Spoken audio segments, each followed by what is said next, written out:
Hello guys, welcome to the Conceptuals. मेरा नाम है देवेंद्र सिंह तोमर और आज हम पढ़ने जा रहे हैं सीएमआर 2017 का chapter number 2 returns notices and records. ठीक है, इस चैप्टर में रेगुलेशन नंबर 3 से लेकर रेगुलेशन नंबर 9 तक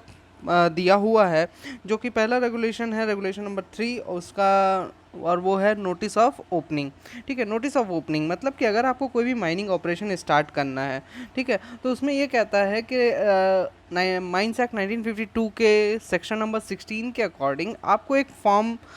जो है तो सबमिट करना होगा, एक मतलब नोटिस देनी होगी, और उस नोटिस के साथ आपको एक प्लान भी शो करना होगा कि आपकी माइन की बाउंड्रीज कहाँ कहाँ है, शाफ्ट कहाँ होगा, ओपनिंग कहाँ होगी माइंस की, ट्राई जंक्शन या फिर रेवेन्यू पिलर्स कहाँ कहाँ होंगे। ठीक है, और जो भी प्रोमिनेंट और परमानेंट सरफेस फीचर्स हैं वो सारी की सारी चीज़ें आपको उस नोटिस में चीफ इंस्पेक्टर या फिर रीजनल इंस्पेक्टर को, चीफ इंस्पेक्टर और रीजनल इंस्पेक्टर को देना पड़ेगा। अगर आप माइन बाउंड्री में किसी भी प्रकार का चेंज कर रहे हैं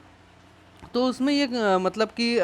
ऐसा करने के लिए आपको रेगुलेशन नंबर 121 और 122 के अकॉर्डिंग आपको प्लान दिखाना होगा कि किस आपकी जो नई बाउंड्री है वो कहाँ होगी। ठीक है, और नई बाउंड्री में जो भी चेंज आप कर रहे हैं उस चेंज के 7 दिन के भीतर ये सारी चीज़ें आपको देनी होगी, वो प्लान आपको सबमिट करना होगा। ठीक है, हाँ, अब नोटिस नोटिस जो आप देंगे उस नोटिस के साथ आपको क्या अटैच करना होगा। सबसे पहला तो आपको उस नोटिस के साथ सरफेस प्लान अटैच करना होगा। रेगुलेशन नंबर 65 सॉरी इसमें गलत लिखा है, 65 के अकॉर्डिंग आपको सरफेस प्लान सबमिट करना होगा उसी के साथ, नोटिस के साथ। और उसी के साथ आपको सेफ्टी मैनेजमेंट प्लान जो कि रेगुलेशन नंबर 104 में दिया हुआ है उसे भी सबमिट करना होगा। इन केस अगर ऐसा होता है कि कोई माइंस पहले से ओपनड है, पहले से खुली हुई माइंस है, तो आपको 60 दिन के भीतर और नेक्स्ट ईयर आपको वही चीज़ जो सेफ्टी में मतलब 60 दिन के भीतर आपको देना पड़ेगा, क्या सरफेस प्लान देना पड़ेगा। और नेक्स्ट ईयर मतलब जो रेगुलेशन आया है उसके 1 साल के भीतर भीतर आपको क्या देना पड़ेगा, सेफ्टी मैनेजमेंट प्लान सबमिट करना पड़ेगा। ठीक है, क्योंकि सेफ्टी मैनेजमेंट प्लान प्रिपेयर करने में थोड़ा टाइम लगता है। ठीक, तो ये चीज़ें याद रखिएगा। उसके बाद जो अगला रेगुलेशन है वो है रेगुलेशन नंबर 4 एनुअल रिटर्न्स। तो इसमें ये कहता है कि हर साल 1 फरवरी या उससे पहले ओनर, एजेंट या और मैनेजर की ये जिम्मेदारी बनती है कि वो चीफ इंस्पेक्टर, रीजनल इंस्पेक्टर और डिस्ट्रिक्ट मजिस्ट्रेट को एनुअल रिटर्न सबमिट करे। ठीक है, जो पिछला साल था उसका एनुअल रिटर्न वो सबमिट करे। अगर कोई अबैंडन्ड या फिर क्लोज्ड वर्किंग है, ठीक है, या फिर ये ऐसी वर्किंग है जो कि बंद हो चुकी है, डिसकंटिन्यूड है ना, और वो 60 दिन से ज़्यादा के लिए बंद है और उसमें किसी भी प्रकार का चेंज आता है, ओनरशिप का भी चेंज हो सकता है वो। ठीक है, तो उस केस में आपको 30 दिन के भीतर, है ना, उस अबैंडन्ड, क्लोजर या फिर चेंज ऑफ ओनरशिप के 30 दिन के भीतर आपको एक नोटिस सबमिट करना, एनुअल रिटर्न सबमिट करना पड़ेगा, है ना। या फिर अगर डिसकंटिन्यूएंस है तो 90 डेज के भीतर आपको क्या करना पड़ेगा, आपको एनुअल रिटर्न सबमिट करना पड़ेगा। ठीक है, अगला है हमारा regulation number 5 notice of abandonment, closure and discontinuance. अब देखिए, कभी ऐसा अगर आपके माइंड्स है और आपके दिमाग में ये आता है कि मुझे, आपके ऐसे इंटेंशंस है कि मुझे अपनी माइंड को अबैंडन करना होगा, या फिर माइंड्स को बंद करने का आप सोच रहे हैं, या फिर डिसकंटिन्यू करने का सोच रहे हैं वर्किंग्स को, और वो भी 60 दिन से ज़्यादा समय के लिए आप उसे बंद करने जा रहे हैं, तो ऐसे केसेस में जो ओनर, एजेंट और मैनेजर की जिम्मेदारी होती है कि वो एक नोटिस दे एक फॉर्म में। ठीक है, ऐसा फॉर्म जो कि चीफ इंस्पेक्टर द्वारा स्पेसिफाई किया गया होगा, उस फॉर्म में आप क्या करेंगे, नोटिस सबमिट करेंगे। ठीक है, किसे, चीफ इंस्पेक्टर को, रीजनल इंस्पेक्टर को और डिस्ट्रिक्ट मजिस्ट्रेट को। उसमें इसके साथ ही आप उसमें ये रीज़न भी बताएंगे कि आखिर अमेंडमेंट, क्लोजर और डिसकंटिन्यूएंस क्यों कर रहे हैं आप। ठीक है, और इसके कारण आपके कितने वर्कर्स इसके कारण अफेक्टेड होंगे। ठीक है, और अमेंडमेंट अगर आप मतलब 30 दिन से कम का है तो उस केस में आपको ये चीज़ें बतानी होगी कि अगर आपके वर्कर्स, कितने ज़्यादा वर्कर्स अफेक्टेड होंगे। ठीक है, अगर कभी ऐसे सरकमस्टेंसेस बन जाते हैं कि अबैंडनमेंट जो है या फिर डिसकंटिन्यूएंस या फिर क्लोजिंग जो है, क्लोज़र, वो आपका इंटेंशन नहीं था पहले, लेकिन उसको पीरियड को आपको एक्सटेंड करना है या उस पीरियड को पहले ही ख़त्म कर देना, मतलब कि ये सारी चीज़ें पहले ही ख़त्म कर देनी है, तो उस केस में डिसकंटिन्यूएंस के केस में ये ऐसा होगा कि आप पहले ही खोल सकते हैं माइंस को, ठीक है, या फिर बढ़ा भी सकते हैं। तो उस केस में आपको क्या करना पड़ेगा, 60 दिन के भीतर एक नोटिस देना पड़ेगा, 60 डेज़ के अंदर, ठीक। अब अगर अबैंडनमेंट, क्लोजर और डिसकंटिन्यूएंस 60 दिन से ज़्यादा के लिए है, ठीक है, और वहाँ पर कोई ऐसी गवर्नमेंट प्रॉपर्टी है, फिर किसी लोकल अथॉरिटी की प्रॉपर्टी है, या फिर रेलवे की, या फिर कोई बिल्डिंग है, या फिर कोई परमानेंट स्ट्रक्चर है जो कि ओनर, एजेंट और मैनेजर को बिलोंग नहीं करता है, तो उस केस में 30 दिन के पहले, है ना, मतलब जो अबैंडनमेंट, क्लोजर और डिसकंटिन्यूएंस आप करना चाह रहे हैं उसके 30 दिन के पहले आपको क्या करना है, रीजनल इंस्पेक्टर और चीफ इंस्पेक्टर को क्या करना है, एक नोटिस भेजना ही है, ठीक है, अगर 60 दिन से ज़्यादा आप ये करने जा रहे हैं अबैंडनमेंट, क्लोजर और डिसकंटिन्यूएंस, ठीक है। अब कोई भी माइन या कोई भी सीम जिसे आपने अबैंडन कर दिया है, क्लोज कर दिया है, या फिर डिसकंटिन्यू कर दिया किसी भी वर्किंग को 60 दिन से ज़्यादा के लिए, तो ओनर, एजेंट और मैनेजर की ये भी जिम्मेदारी बनती है कि वो अबैंडनमेंट के 7 दिन के भीतर, 7 दिन के भीतर उसकी एक्सपायरी डेट, ठीक है, या फिर जो डिसकंटिन्यूएंस है उसकी एक्सपायरी डेट, इन सब चीज़ों के बारे में एक नोटिस बनाए और वो notice chief inspector, regional inspector और डिस्ट्रिक्ट मजिस्ट्रेट को सबमिट कर दे, ठीक। हमारा अगला जो रेगुलेशन है वो है regulation number 6, notice of reopening. इस रेगुलेशन में जब भी कोई ऐसा इंटेंशन हो कि डिसकंटिन्यू ये 60 दिन से ज़्यादा के लिए है, तो 30 दिन के, और उसके बाद आप क्या करेंगे, 60 दिन से ज़्यादा का आपका ये सारा चीज़ हो गया, ठीक है। अब कुछ समय बाद आप सोचते हैं कि चलिए मुझे अब रिजम्पशन करना है, मतलब कि मेरे माइनिंग ऑपरेशंस मुझे फिर से स्टार्ट करने हैं, रिज्यूम करना है। तो ये काम करने के जिस दिन आपका रिजम्पशन होगा, जिस दिन से आप माइनिंग ऑपरेशंस अपना दोबारा से स्टार्ट करेंगे, उसके 30 दिन पहले आपको क्या करना पड़ेगा, एक नोटिस बाकायदा बना के चीफ इंस्पेक्टर, रीजनल इंस्पेक्टर और डिस्ट्रिक्ट मजिस्ट्रेट को सबमिट करना पड़ेगा, ठीक है, रीओपनिंग वगैरह अगर आपको करनी है, ठीक। तो इसी हो गई नोटिस ऑफ रीओपनिंग। अब notice of change in ownership, appointment of agent, manager etcetera. अब इसमें अगर ओनरशिप में कोई भी चेंज आ रहा है या फिर ओनर के माइन के एड्रेस में कोई चेंज आ रहा है, ठीक है, तो ओनर, एजेंट और मैनेजर क्या करेंगे, 7 दिन के भीतर उस चेंज के बारे में चीफ इंस्पेक्टर और रीजनल इंस्पेक्टर को एक नोटिस दे देंगे, ठीक है। जब ओनरशिप ट्रांसफ़र हो जाएगी, ठीक है, ये याद रखिएगा, जब ओनरशिप ट्रांसफ़र हो जाएगी तो जो ओनर होगा और जो एजेंट होगा वो क्या करेगा, जो नए ओनर और नए एजेंट हैं उनको 7 दिन के भीतर उनको पूरी ओनरशिप ट्रांसफ़र करेगा, सारे प्लान, सारे सेक्शन, सारे रिपोर्ट्स, रजिस्टर्स, जितने भी रिकॉर्ड्स हैं, ठीक है, एक्ट के अकॉर्डिंग, रेगुलेशंस के अकॉर्डिंग, वो सारे रिकॉर्ड्स उनको 7 दिन के भीतर दे देंगे और उनको ये सारी चीज़ें समझाएंगे कि ये ऐसा है, ये ऐसा है, मतलब कि इन सारी चीज़ों के बारे में समझाने की भी जिम्मेदारी ओनर और एजेंट की होगी। और इसके बारे में फिर रिपोर्ट देंगे ये लोग किसे, चीफ इंस्पेक्टर और रीजनल इंस्पेक्टर को, कि ये सारे काम हो चुके हैं।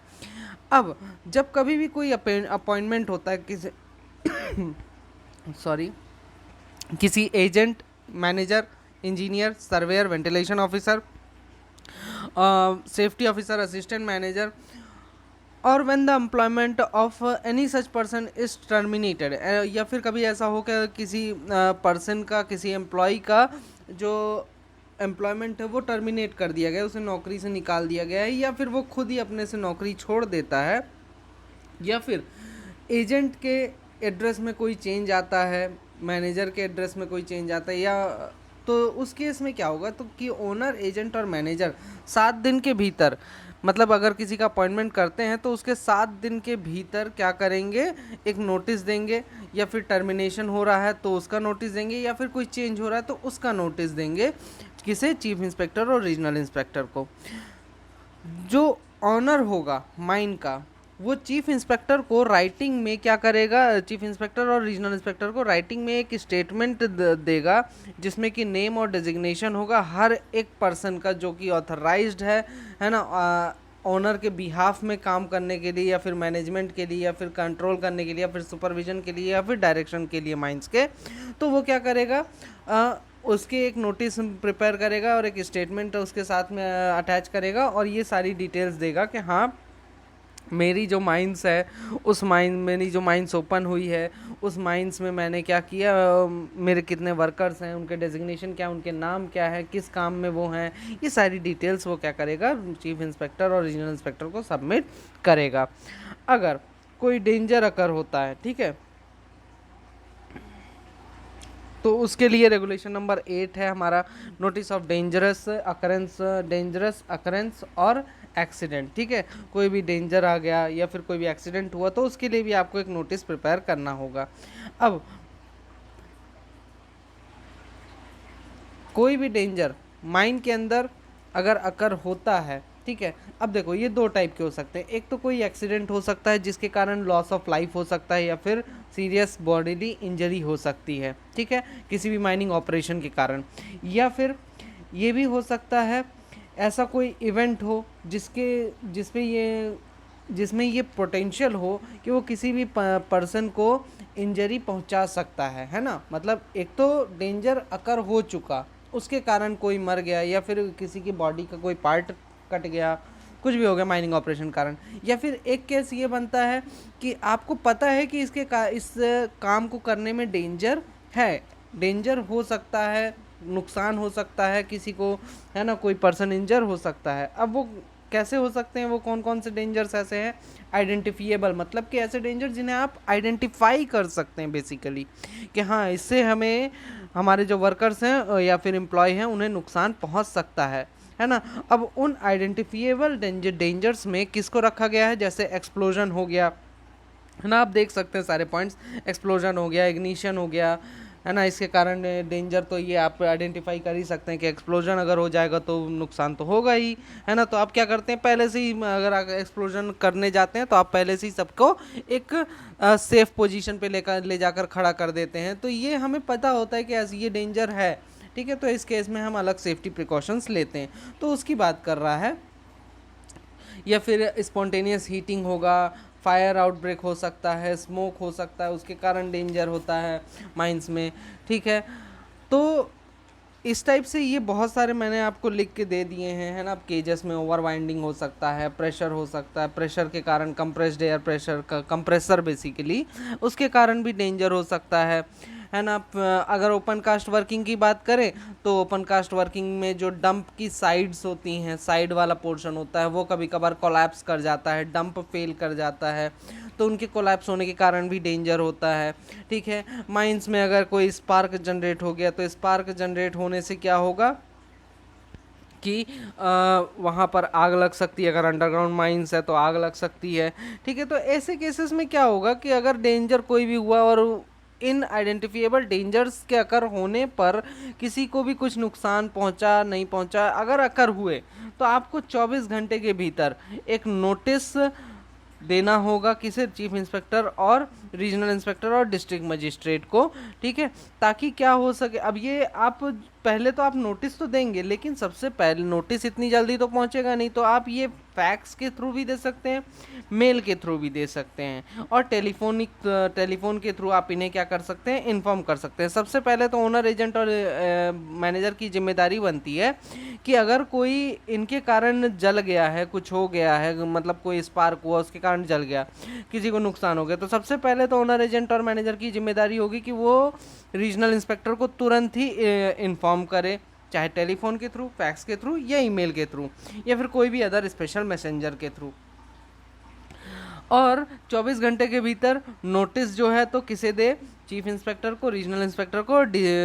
डिस्ट्रिक्ट मजिस्ट्रेट को, ताकि जो कॉम्पिटेंट अथॉरिटी है, ठीक है, वो क्या कर सके, मतलब कि इस मैटर पे जो मैटर के लिए जो कॉम्पिटेंट अथॉरिटी बनाई गई है वो क्या कर सके, उसका कंपेंसेशन दे सके, पेमेंट कर सके, है ना, उस नुकसान का। उसके बाद बात करते हैं जो ओनर, एजेंट और मैनेजर हैं उस नोटिस की एक कॉपी अपने पास रखेंगे, ठीक है, और उसे नोटिस बोर्ड पे लगा देंगे। और वो कब तक लगा रहेगा नोटिस बोर्ड पे, 14 दिन के लिए कम से कम लगा होना चाहिए, ठीक है। जिस दिन ये चीज़ हुआ है उसके 14 दिन तक के लिए नोटिस बोर्ड पे ये नोटिस लगी होनी चाहिए। अगर किसी की डेथ हो जाती है, ठीक है, और किसी इंजरी के कारण किसी की डेथ हो जाती है, सीरियस इंजरी थी, ठीक है, तो उस केस में क्या करना है, 24 घंटे के भीतर जो है तो ओनर, एजेंट और मैनेजर क्या करेंगे, डिस्ट्रिक्ट मजिस्ट्रेट, चीफ इंस्पेक्टर और रीजनल इंस्पेक्टर को इसके बारे में इन्फॉर्म करेंगे और ये रीज़न भी बताएंगे कि किस कारण से डेथ हुई है, इंजरी हुई थी, है ना, ये सारा रीज़न स्टेटमेंट वगैरह देंगे और इस नोटिस को सबमिट करेंगे इन लोगों को, ठीक। उसके बाद in respect of every person killed और इंजर्ड, ठीक है, अब कितने पर्सन हो सकता है, कभी कभार ऐसा केस फंस जाए कि बहुत सारे लोग मारे जाएं आपके माइंस में, है ना, तो उस केस में ओनर, एजेंट और मैनेजर क्या करेंगे, फॉर्म सबमिट करेंगे एक, जो कि चीफ इंस्पेक्टर द्वारा स्पेसिफाई किया गया है ना, और जितने भी लोग इंजर हुए हैं या फिर जितने भी लोग पर्सन्स की डेथ हुई है उनके बारे में पूरी जानकारी देंगे, है ना, मतलब कि अगर डेथ हुई है तो और ये कब तक करना है सबमिट, 7 दिन के भीतर उनकी पूरी डिटेल 7 दिन के भीतर सबमिट करना है चीफ इंस्पेक्टर को, ठीक है, जिस दिन ये हुआ है उससे 7 दिन के भीतर। और जब भी वो कोई पर्सन मान लीजिए इंजर्ड हो गया, वो ड्यूटी दोबारा से ज्वाइन करने वाला है, तो जो ड्यूटी जिस दिन वो ज्वाइन करेगा उससे 15 दिन पहले, ठीक है, 15 दिन पहले, सॉरी 15 दिन पहले नहीं, उसके ड्यूटी ज्वाइन करने के 15 दिन के भीतर क्या करना होगा, उसकी रिटर्निंग डेट बतानी होगी कि ये इंजर्ड पर्सन वापस से ड्यूटी पे आ गया है, ठीक है। अगला है हमारा last regulation, notice of disease. अब कोई भी पर्सन अगर जो भी हमारे सेंट्रल गवर्नमेंट ऑफ में के द्वारा बताए गए हैं माइंस एक्ट 1952 के सेक्शन नंबर 25 में कि ये मतलब डिजीज़ेस हो सकती हैं हमारे माइंस में कांटेक्ट के थ्रू या फिर किसी भी पर्सन को ये डिजीज़ेस हो सकती हैं, तो ओनर, एजेंट और मैनेजर अगर किसी को भी इनमें से कोई भी डिसीजेस होती हैं जो कि माइंस एक्ट में बताई गई, उनमें से कोई भी डिसीज़ होती है तो 3 दिन के भीतर एक नोटिस तैयार करेंगे और चीफ इंस्पेक्टर को सबमिट करेंगे, रीजनल इंस्पेक्टर को सबमिट करेंगे और इंस्पेक्टर ऑफ माइंस को सबमिट करेंगे जो कि मेडिकल के लिए होगा, ठीक है, और डिस्ट्रिक्ट मजिस्ट्रेट को सबमिट करेंगे और इसके साथ ही कॉम्पिटेंट अथॉरिटी को सबमिट करेंगे जो कि पेमेंट देगा, इसका कंपनसेशन का पेमेंट करेगा, ठीक है। तो ये चीज़ें याद रखिएगा। तो ये था हमारा आज का चैप्टर, ठीक है, इसमें मैंने आपको सारे नोटिसेस के बारे में, रिटर्न्स के बारे में बता दिया है। मुझे इनकी फ़ोटोज़ नहीं मिली, नहीं तो मैं ये भी अटैच कर देता, ठीक है। अगर वीडियो पसंद आया तो इसे लाइक करें, शेयर करें और सब्सक्राइब करें, ठीक है, और टेलीग्राम पे भी आपको इसकी PDF मिल जाएगी, तो टेलीग्राम चैनल को मेरे ज्वाइन कर सकते हैं। आज के लिए इतना ही, शेष अगले चैप्टर में। Thank you.